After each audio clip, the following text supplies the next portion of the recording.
గుమగుమల వంటలే వంటలే తెరకొట్టే కారం రంగు రుచి ఆచి కారం పొడి. మొంతా తుపాను ప్రభావంతో ఉమ్మడి వరంగల్ జిల్లా చిగురుటాకులా వణికిపోతుంది. వరంగల్, హనుమకొండ, భూపాలపల్లి, మహబూబాబాద్, ములుగు జిల్లాల్లో కుండపోత వాన కురుస్తోంది. కోతకు వచ్చిన వరిచేలు నేలవాలగా పత్తి, మక్క పంటలకు అపార నష్టం వాటిల్లిందని రైతులు ఆందోళన వ్యక్తం చేస్తున్నారు. వరంగల్ జిల్లా పర్వతగిరి మండలం కల్లెడలో అత్యధికంగా 36 సెంటీమీటర్ల కుండపోత వర్షం కురిసింది.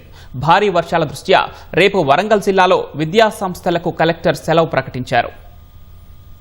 మొంతా తుపాను ప్రభావం రాష్ట్రంపైన స్పష్టంగా కనిపిస్తోంది. ఉమ్మడి వరంగల్ జిల్లా వ్యాప్తంగా కుండపోత వానలు కురుస్తున్నాయి. వరుణుడి తీవ్రత దృష్ట్యా ముందు జాగ్రత్తగా పాఠశాలలకు అధికారులు సెలవు ప్రకటించారు. ఉదయం నుంచి ఎడతెరిపి లేకుండా కురుస్తున్న భారీ వర్షానికి త్రినగరి వరంగల్ తడిసి ముద్దయింది.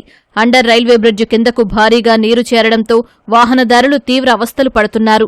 హనుమకొండ బస్టాండు చెరువును తలపించింది. Shivanagar, Erukawada, Vishwanatha colony, Kashibugga, Vivekananda colony, Lakshmi Ganapathi colony రోడ్లపైకి వరద చేరి స్థానికులు ఇబ్బందులు పడ్డారు.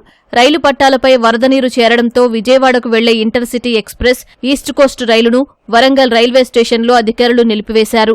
హసన్పర్తి, రామ్నగర్లోని ఇళ్లు, ప్రభుత్వ కార్యాలయాల్ని వర్షపు నీరు ముంచెత్తింది. ప్రధాన రోడ్లపై నీరు నిలిచి వాహనదారులు ఇక్కట్లు ఎదుర్కొంటున్నారు. భారీ నీరు చేరడంతో నగరంలోని నాడాలు పొంగి పొర్లుతున్నాయి.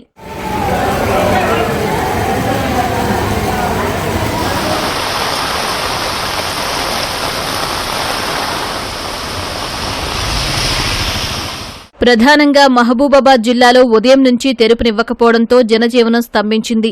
మహబూబాబాద్ జిల్లా కురివి మండలం గుండ్రాతిమడుగులోని పెద్ద చెరువుకు బొంగపడింది. కట్ట తెగితే రైల్వే ట్రాక్ పైకి భారీగా వరద వచ్చే అవకాశం ఉంది. మహబూబాబాద్, డోర్నకల్, గుండ్రాతిమడుగు రైల్వే స్టేషన్లలో ట్రాక్లపైకి భారీగా వరద నీరు చేరింది. డోర్నకల్లో గోల్కొండ ఎక్స్ప్రెస్, గుండ్రాతిమడుగులో కోణార్క్ ఎక్స్ప్రెస్లు నిలిపివేశారు. పట్టాలపైకి నీరు చేరడం వల్ల డోర్నకల్ జంక్షన్లో కృష్ణా ఎక్స్ప్రెస్ నిలిచిపోయింది. రైలులోని ప్రయాణికులకు నీరు, ఆహారం పంపిణీ చేశారు. 4:30 గంటల నిరీక్షణ తర్వాత కృష్ణా ఎక్స్ప్రెస్ను వరంగల్కు పంపారు.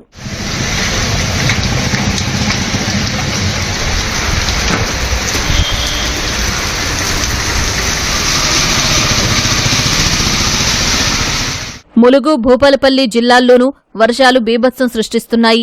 నెల్లికుదురు మండలం పార్వతమ్మగూడెం స్టేజి వద్ద రహదారిపై చెట్టు విరిగి పడడంతో 108 సిబ్బంది చెట్టుకొమ్మలు నరికి రోగుల వద్దకు చేరుకున్నారు. భూపాలపల్లి జిల్లాలో ఏకధాటిగా కురుస్తున్న వర్షానికి సింగరేణి పరిధిలో బొగ్గు ఉత్పత్తికి ఆటంకం ఏర్పడింది. కాకతీయ ఉపరితల గనుల్లో బొగ్గు తరలించే వాహనాలు ఎక్కడికక్కడే నిలిచిపోయాయి. 8,000 టన్నుల బొగ్గు వెలికితీతకు వర్షం ఆటంకిగా మారింది. వరంగల్ జిల్లా నర్సంపేటలో బస్టాండ్, కోర్టు సమీపంలో రోడ్లపైకి భారీగా వరద నీరు చేరింది.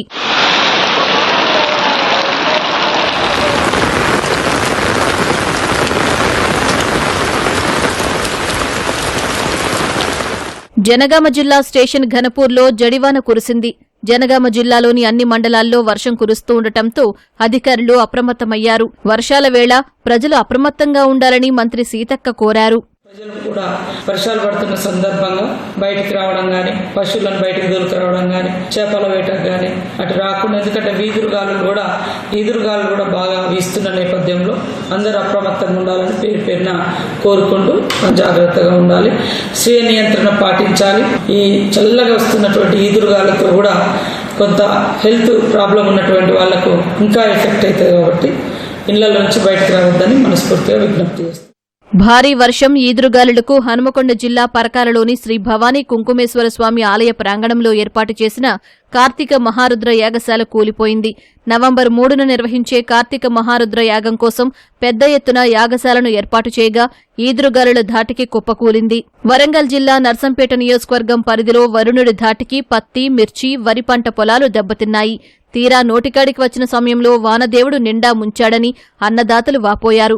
ఆరుగాలం కష్టించి పండించిన పత్తిని మార్కెట్లో అమ్ముకుందామంటే తడిచి మద్దతు ధర వచ్చే పరిస్థితి లేదని ఆవేదన వ్యక్తం చేస్తున్నారు. మొక్క దశలో ఉన్న మిర్చి భారీ వర్షాలకు జాలువారి నష్టపోయే పరిస్థితి ఉందని ఆందోళనకు గురవుతున్నారు. ఆయా కలెక్టర్ కార్యాలయాల్లో కంట్రోల్ రూమ్ ఏర్పాటు చేసిన అధికారులు అత్యవసరమైతే ఫోన్ చేయాలని ప్రజలకు సూచించారు.